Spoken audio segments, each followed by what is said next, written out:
Just straight right into the announcement. Straight right into it. That's the way we do it.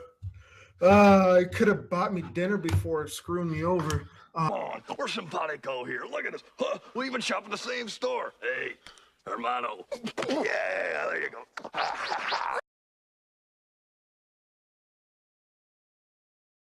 Abandon all hope, all that enter Terra Firma.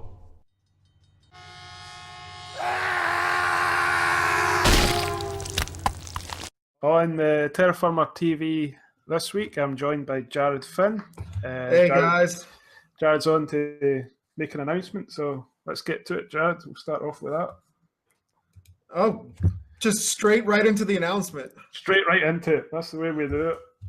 I could have bought me dinner before screwing me over. I've been on a couple, one or two times, I believe, with you, Drew, previously to discuss horror and to discuss my previous project, Empowered. But I am the owner operator of Malachi Entertainment here in the good old state of Illinois, and we are, as another one of our first big projects, are putting on a horror festival, film festival, independent horror film festival, accepting submissions from all over the country, and definitely locally. It's going to be about a 4.5 hour slot of time, and we're just really looking for original independent horror films. The thing is,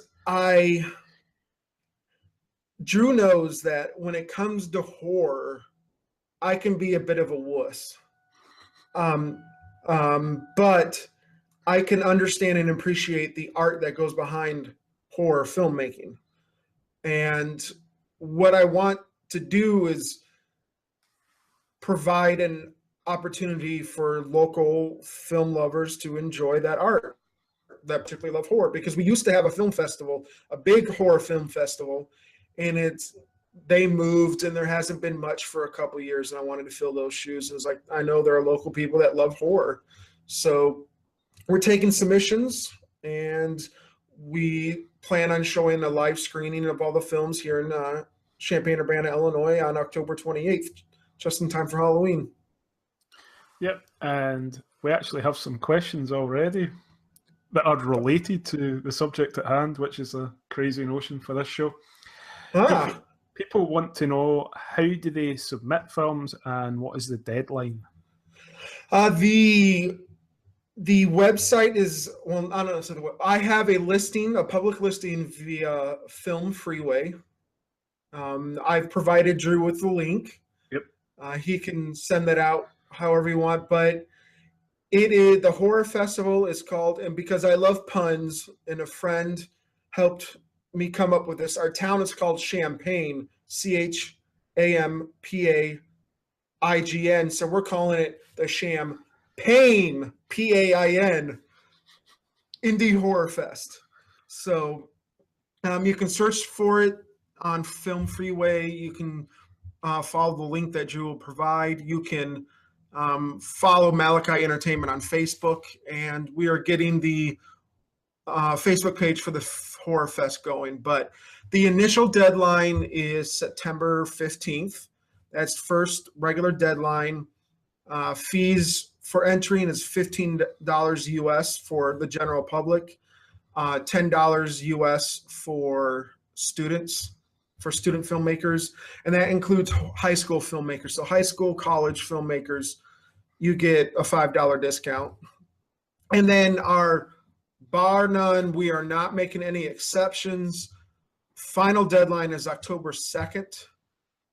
The fee for that is $25 to the general public and $20 to student filmmakers.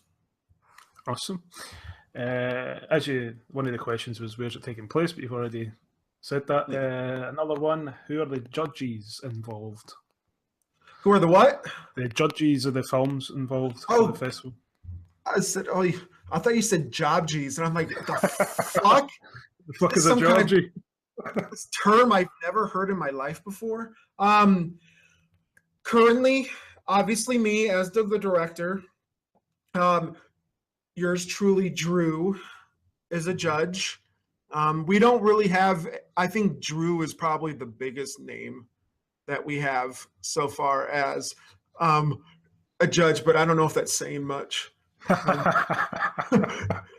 I'm kidding. But we have a local filmmaker named Brian Hagee, who is a judge. Most of the judges are normal horror fans. So him, my former casting director and horror aficionado Lee Kaiser. I have a good friend of mine that is not a horror fan and want kind of an outsider perspective. Her name's Mandy Huffman, and she was the graphic designer that designed stuff for. She actually designed the logo for the Horror Fest, and I think there's another judge. I'm getting old, so yeah. And there's one other judge that we're trying to get in, but just waiting on her to finalize that. But yeah, those are. I am not a true horror fan. In that I don't know every single little thing, but I always bring in people that can fill in where maybe I lack. So Drew's expertise. And then I have my other Brian, who is a director and a producer in cinematography and can give some insight into that. And then Mandy, who's, very much a digital artist can give insight there, and then me as a writer and producer and all that. So it's just like where it's really Drew can attest to this, but we've broken down judging into like 10 different categories. Yeah. And each category is rated out of 10. And then that's averaged. And right now we're discussing, I haven't talked to you this, Drew, about like if a film scores 8.0 or higher, it's automatically like a semifinalist. And then if we can't fill all of it, we go in. And so virtually anything that scores, I think a 7.5 or higher will be filmed. I want everyone to be tough critics. And I think the only two things that I talked to Drew about or said is that we will not accept anything that has extreme exploitation, anything that resembles a snuff film, and no graphic nudity. It's not, I mean, if there's context for it, it's not going to disqualify you. But if you're trying to pass off a horribly made porn movie as a horror movie, yeah, no, you'll be disqualified immediately. Yeah. They're thinking more along the lines of like Texas Chainsaw Massacre and less along the lines of Texas Dildo Massacre. I haven't heard of the second. I think I might just have made it up. Oh, I think that's a working title there. Let me go get some more caffeine. But nothing in the lines of Eli Roth. And like Hostel, I think he just makes those movies to get himself off. And that's just my opinion. I know there are fans of Eli Roth, and I don't want to, push people away. But like movies like Hostel or Human Centipede, like anything like that, no, that is not horror. That's just gore and graphic torture for the sake of it. Yeah. But I will say that what I really love and what I'm kind of looking for is writing and filmmaking that uses your imagination against you. So for me, the key to an actually good horror film is always the story. Yes. It's not what can you do with special effects, or what can you do that's not been done before with gore? It comes down to the story. A lot of the horror films that people remember as being incredibly gory that aren't, like Halloween, which has very little, has a good story. Texas Chainsaw Massacre, a lot of it's implied gore rather than actual gore. Psycho's pretty much the same. Yeah. You never actually see her get stabbed. It's all just close-ups of her and the knife. I think that is lost in this generation of filmmaking. I agree. The Scream trilogy, I've said this before on your podcast, Scream trilogy is a phenomenal trilogy. But I think that's what pushed this generation of horror in that other direction. Maybe not intentionally. I don't think it was intentional. Yeah. But it did. Unfortunately, it did. Yeah, it's a subject like that handled by someone other than Wes Craven always is going to go to the gore extreme because they can't tell the story the same way. See any other? Oh, are there any filmmaker names that have submitted films that we would recognise as fans of the Terror Firma podcast? Well, they'll recognise Jeff. Yeah, they will. Jeff Kakmarinsky has submitted a film, which if it makes it, I think the fans of Terror Firma would love it. It's like I'm dancing this fine line. It's like I want everything to be like a secret, not necessarily a secret, but I don't want to reveal too much to show that, you know, I might be playing favorites because I'm not. But Jeff has submitted a film. There has been a film that submitted by someone else. I guess this isn't anyone that would be recognized by Terror Firma, but that deals with my biggest fear, and that's clowns. So there's some creative stuff so far. And that shouldn't make anyone hesitate. Just submit your asses off. And I forgot to mention, it doesn't have to be anything that's been made recently. If you have this horror film that you love that you made 15 years ago, submit it. I'm not discriminating against any of the older horror stuff. I know there are festivals that you can only submit something made within the last year. Fuck that. Yeah. We just want a good, fun horror festival. One of the questions people are asking is, does the film have to be a certain length, or like, this is incredibly poorly? Does it have to be a short film or a feature film is basically what they're asking. Short film, I think I said it no longer than 25 minutes. Let me double check on that. I think that's what I remember you saying previously. There's, let's see. Luckily, I'm glad I pulled up the website so I can, where the fuck is it? Google's always your friend when it comes to these things. Okay. So no minimum length, no minimum. I mean, don't submit a 30-second short. I know that I want to appease those that there are those that believe, you know, you can make an amazing 2-minute horror film.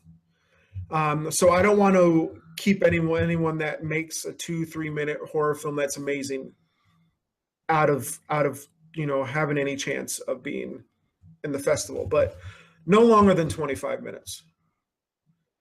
Because I want it to be fair to everyone else that wants to submit. Because if we get, even if it's really good, I mean, if we get 120, well, I don't know what I'm saying. I didn't want to get like one really, really, really, really good 45-minute feature length and then feature film, and then it shorten and compact the opportunity for really good, you know, other really good shorter films to be to get into the festival. So 25 minutes max. I really didn't set a minimum, but I would say try to, as long as it's 2 minutes or more, you should be fine. We won't disqualify you for submitting something under 2 minutes. If you submit a minute 30-second long short film and it's fucking fantastic, we're gonna put it in. But a lot of us are really looking for good story. I want a festival filled with good horror movies with good stories. Yeah, I saw on YouTube a short film. I don't know how it took the guy 6 months to make it, but it lasted 95 seconds, and it's called Lost Cell, and it's literally someone having a panic attack trying to find their cell phone when it's ringing, which sounds terrible, but it was actually quite well done, because it's you find out it's the guy who's waiting to hear about his wife because she's due to have a baby, and he's like overseas, so it's this weird. Oh wow! So it's actually really well done the way it comes together at the end, but it's like literally 80 odd seconds of it is like, this is just a guy looking for a cell phone. Yeah. Payoff. So if you can actually do that, that's impressive, but I doubt that happens very often. Yeah, if you can make a 90-second film and you can hit every note of a perfect story with climax, payoff, all of that, you're going to get featured in our festival. But you're going to have to be a fan-frickin-tastic filmmaker to do that. Yep. Oh, there was someone asking, I think they might have came into this a bit late, so they're asking where the venues are and where they can get tickets. Tickets, if you want to make it out to Champaign Urbana, the venue is called the Urbana Champaign Independent Media Center. It's a local center that helps with creatives and those in the media community, and it's a nonprofit where they help you to foster social change and growth in community through media. So it's in downtown Urbana. It's a hop, skip, and a jump, literally a half a block from a free parking garage, a lot of free parking around that, public transportation, but tickets can be bought at I've set up tickets for purchase on the Film Freeway festival listing, so you can get tickets there until I think I set it the day of, and we'll also be selling tickets at the door. So tickets are $10 for adults, $7.50 for students, high school, college, grad school. If you have a valid student ID and you can prove it at the door, you'll get it for $7.50. $5 for children. Yes, we are welcoming children because we know that kids under 13 can be horror aficionados also. And then $5 for senior citizens. So on the festival listing on Film Freeway and at the door. That's awesome. So what would be your biggest piece of advice for someone looking to submit a film to the festival? Don't be nervous. Yes, we're judging films to decide what we want to accept and to screen, because we can't show everything. My goal is to eventually make this a 3-4 week long festival and bring in panels and bring in guests and all that to talk about, but that's several years down the road. But just do it. Just submit. I've been there too. I've been there with my scripts. I've been there with ideas. And the hardest part is just pressing submit. Just press submit. Go out on a limb. You never know what's going to happen. What I can say that as an artist myself, that we are our harshest critics. We it's because we're so close to our own work that we can't see anything but the flaws that we perceive there to be because we've been so close to it. But what you think might be shit may be genius to someone else. So don't let your fear get in the way of submitting. Because, yeah, we may love it. Drew may love it and may have a hissy fit and threaten to choke me to death with haggis if we don't put it in the festival. But just do it. Submit. Don't be afraid.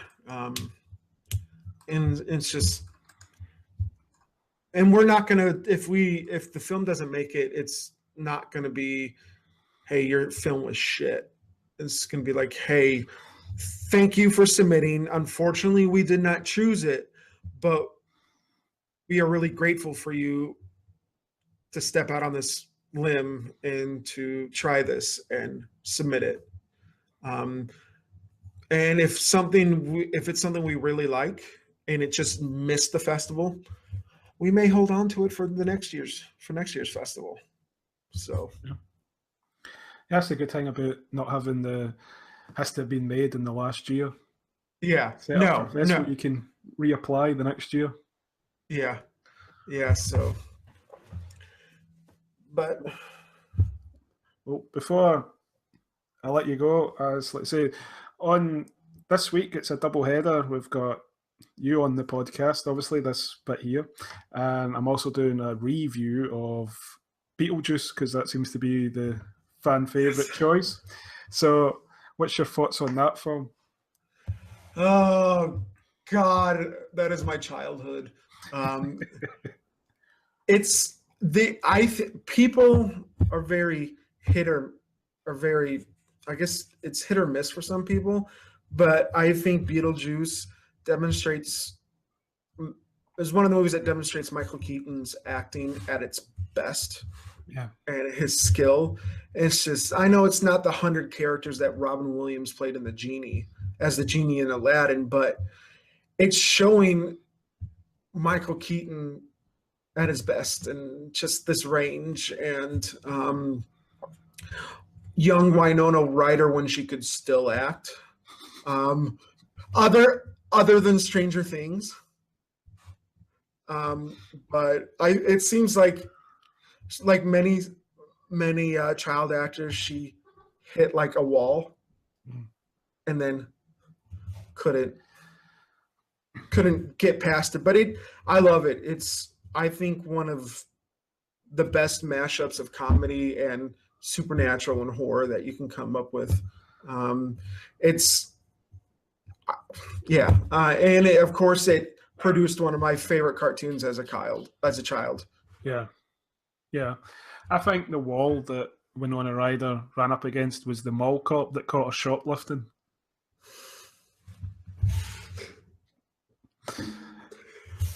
Oh, good Lord. It wasn't Mr. Deeds? It's a bad day when that was our comeback film from that. It's like, that was our comeback.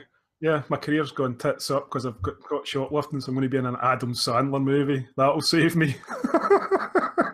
Well, then she was decent in Star Trek.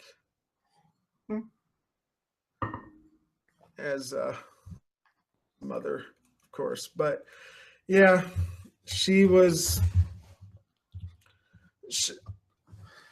I guess you really didn't need great acting range to play her character in BeetleJuice. Being her is just emo. Yeah. But I mean, I guess Heathers is a sequel to BeetleJuice because she's playing just the older version of her character. Yeah. Don't you think? Yeah, don't you see it? Yeah. She pretty much just does the same in everything, though, doesn't she? Yeah. She could literally be playing any character and she just plays herself. Yeah. But then there's a lot of people that make a lot of money doing that. Will Smith, yeah. Will Smith as the genie in the live action Aladdin. That's going to be full of personality. Yeah. Or Will Smith as Deadshot. Yep. But any more questions? I was trying to look for where people were asking questions. I get a lot of email submissions because I send out who's coming on the shows at what time, and a lot of people just email me the questions. It's the benefit of having an email subscriber list. So if you want to be able to actually ask any questions, if you're sitting there going, I want to ask questions, send your emails to drew.carson@terrorfirma.net. And I also accept death threats because I get a lot of them as well. So nice. Yep. Have you gotten mine yet? Only daily. Well, it's been an absolute pleasure. Thank you for having me on, Drew. Yeah, it's been great talking to you. Thank you. You have a good day, guys.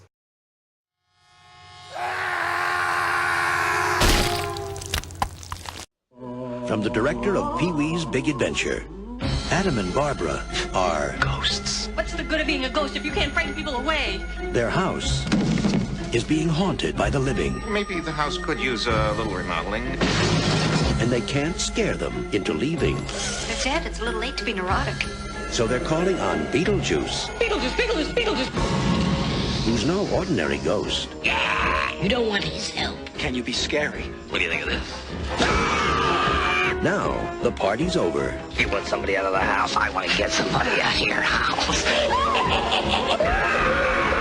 But the fun has just begun. It's showtime.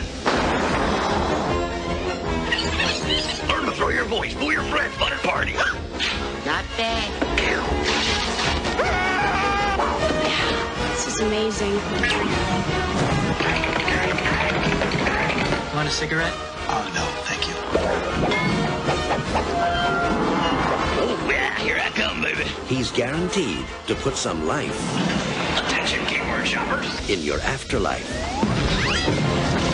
Michael Keaton is BeetleJuice. I'm the ghost with the most, babe.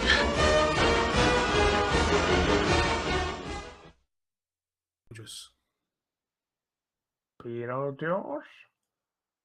It's showtime. BeetleJuice opens with the Maitlands deciding to stay home for holidays this year. Instead of going off to Jamaica or Hawaii or somewhere exotic like Blackpool Pleasure Beach.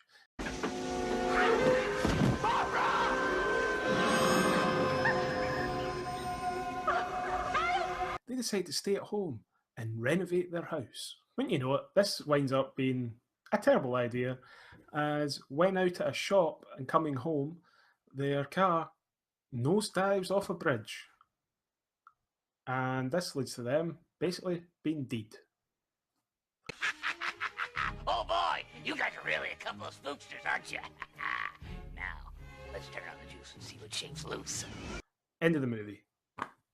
I give it half a star. No, I'm only joking. They're now ghosts. They're trapped in their own home. You see, this film is full of life lessons. Lesson here being, you shouldn't stay home and renovate your house instead of going off on an exotic holiday, because this will lead to death. Might not be your death, but it will be the death of your marriage. And that's why I am gonna get a DIVORCE. After trying in vain to, learn something by reading a book, the Maitlands decide to improvise a haunting when the yuppie family, the Deets, decide to move into their house. I'm here with you. I will live with you in this hellhole, but I must express myself. If you don't let me gut out this house and make it my own, I will go insane and I will take you with me! Along with their own personal decorator and apparently paranormal expert. I'm guessing those two things go together really well. He comes to your house, he says, I don't like the wallpaper, and you probably want to get rid of the evil demon living in your cupboard. The youngest of the Deets family, played here by a pre-shoplifting but perhaps not pre-stoner Winona Ryder.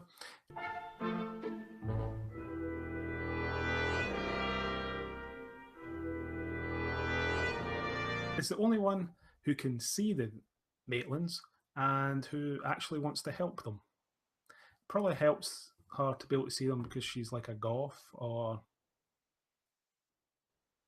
something.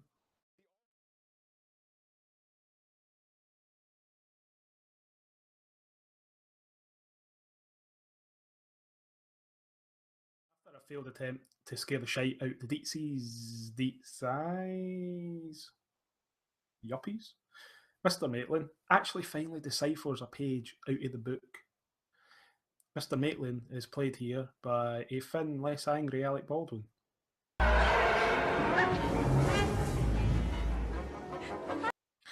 So he deciphers this page. He draws a door on the wall of the attic. This leads them to the netherworld or underworld or Spooktown. Spooktown. We'll go with Spooktown. How long do you suppose we were waiting there? 3 months. I'd almost given up on you. I was about to leave. I do have other clients. Are you Juno, our caseworker? Yes, I evaluate individual cases and determine if help is needed, deserved, and available. Are you available? No. Here, after waiting many months, they finally meet their caseworker, played here by the late, great Sylvia Sidney, who tells them not in any circumstances to seek the help of Beetle. It's showtime. J. Because he doesn't play well with others. Ooh. Obviously, they go against this eventually, because otherwise the movie is really just trolling along. So it's like 40 minutes in, and Mrs. Maitland, played by Gina Davis, finally actually says his name 3 times. They're transported to the scale model of the town that they live in, which is in the attic. I should have fucking mentioned this earlier, but here we finally meet Beetle J. Could find a little action. Yeah.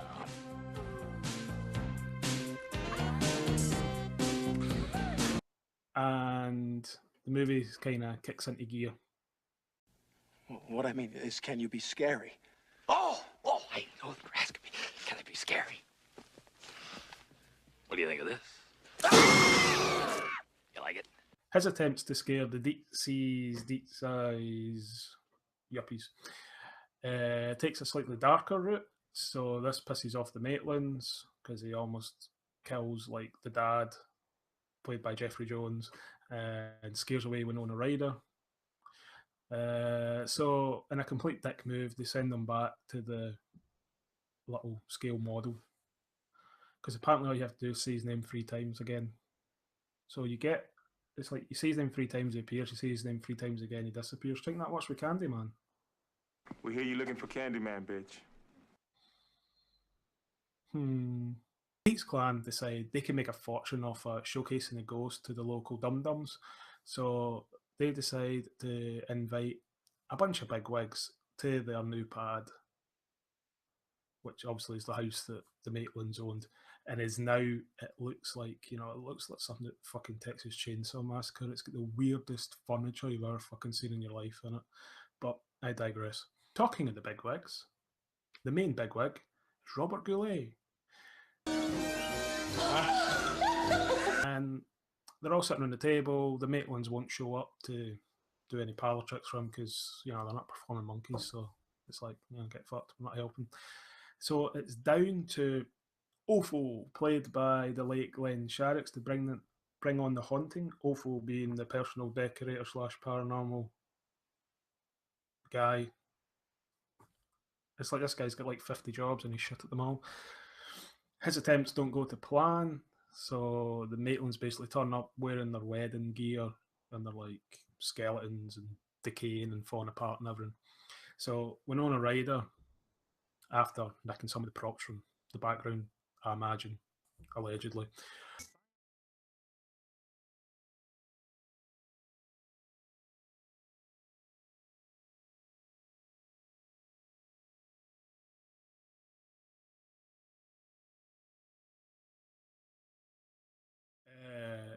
pops off up to the attic to try and get help from BeetleJuice. So he comes to save the day. Yay! Not really. Me pretty much back to normal, I think.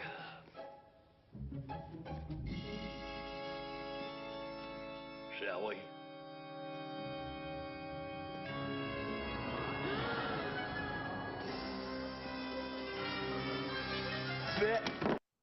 He basically tries to final delete the Maitlands. Delete! Delete! Delete! Delete! And marry Winona. Their attempt to utter his name 3 times to get shot at him basically gets scunnered at every attempt. So you actually think he's going to win the day and they're fucked. Well, you don't. Ever. But the Maitlands fought him. Yay! Movie ends with the deep sea's eyes, still yuppies, living in the house. And the Maitlands living in the attic. It's like, why the fuck? It's like, why? Why would you live there after all that shit happened? Like, you would have moved out if you were the yuppies, you would have thought. And why are they happy that they're living there? Because the whole movie was about them getting shot at them, but now they're happy that they're living there, which makes no sense. Also, dancing and singing.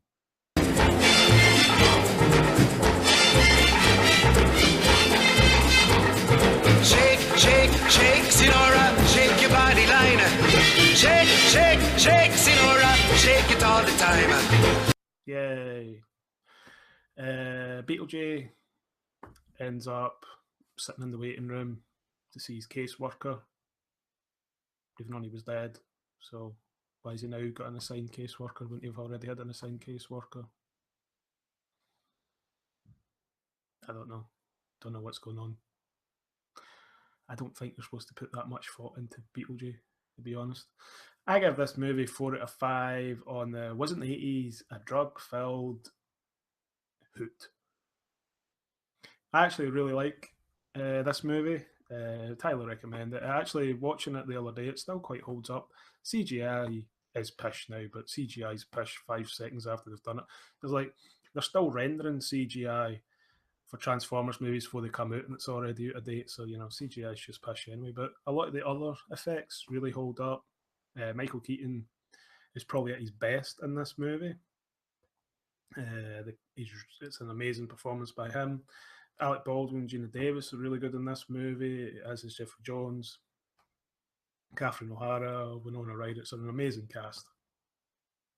So as I say, I highly recommend you go and see this. You can get it on Amazon. You can probably find it on Netflix in America. I don't know. Whatever. It's out there. You'll get it on DVD, Blu-ray pretty cheap probably, you know. Or you can illegally download it. But I wouldn't recommend that at all. So, as in closing, as I said, 4 out of 5 for BeetleJuice.